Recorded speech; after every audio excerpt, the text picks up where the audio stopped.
Hi, boys and girls. Today I'm going to be reading Peter Pan, Chapter 14, The Pirate Ship. The Jolly Roger lurked low in the water like a wading crocodile. The pirate sat on the deck in the cool fog of the night, playing cards or napping. Hook could not play or rest. Distracted, he paced the deck. It wasn't that he was unhappy. After all, Peter had been removed, and the lost boys were soon to walk the plank. And yet, for some reason, his happiness was incomplete. Like Mr. Darling, Hook worried about things like breeding and class, what he liked to call good form. He, too, cared very much what people, especially people with good form, thought about him. Whenever he did something or wanted something, he would ask himself, "Is it good form to do or want such a thing?" Sometimes he worried that it was not good form to think so much about good form. But Hook wasn't just unhappy, he was also lonely. As hard as it was to believe, Hook hurt. He had no children to love him. It was strange that this should bother him, but it was all true just the same. In a way, Hook envied Smee. Smee was the least threatening of the pirates, and yet the children loved him. Michael had even tried on his spectacles. Thinking about the children's preference for Smee made Hook angry, and he decided to finish off the boys once and for all.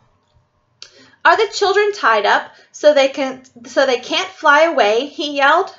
"Aye, aye," came the reply. "Well then, hoist them up."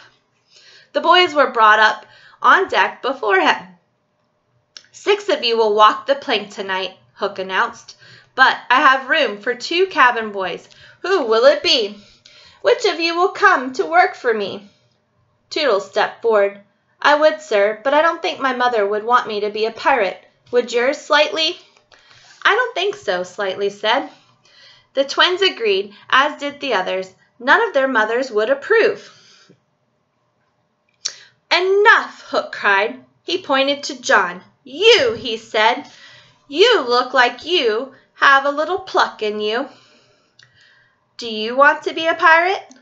Secretly, John had always dreamed of being a pirate. He had even had a pirate name picked out, Red-Handed Jack. In a low voice, he now confessed this to Hook. "Why, Red-Handed Jack is a fine name," Hook said. "What would be my name if I joined?" Michael asked. "Blackbeard Joe," Hook said. Michael was impressed. "Will we still be respectful subjects of the King of England?" John asked. "No," Hook replied. "You would have to swear, 'Down with the King.'" "Oh," John said, his face falling. He could never turn his back on England. "Well then, never mind." "Then you shall walk the plank too," Hook roared. The boys went pale as they saw Jukes and Seeko preparing the piece of wood of which they would walk before falling into the water. But they tried to look brave, especially when Wendy was brought up. She was the brave one. She emerged from below decks wearing a dark scowl. "Are you ready to watch your boys walk the plank?" Hook asked her sweetly. "Do you have any last words for them?" "I do," Wendy replied in a loud, clear voice.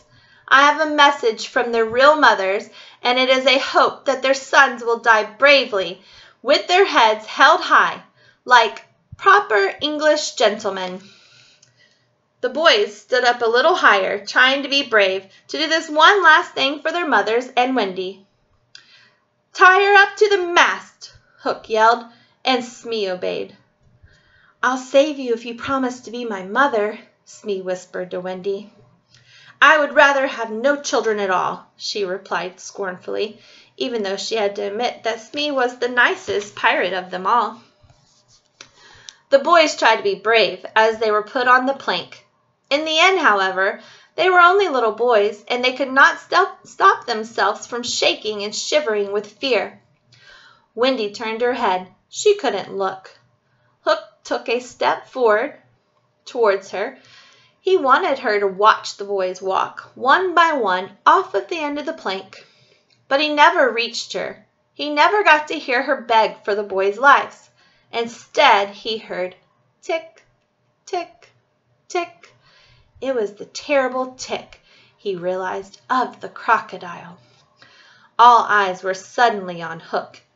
It was almost a sad sight to see this brave pirate captain positively freeze in terror as the ticking sound came nearer and nearer. Even his claw hung inactive, as if it too were afraid.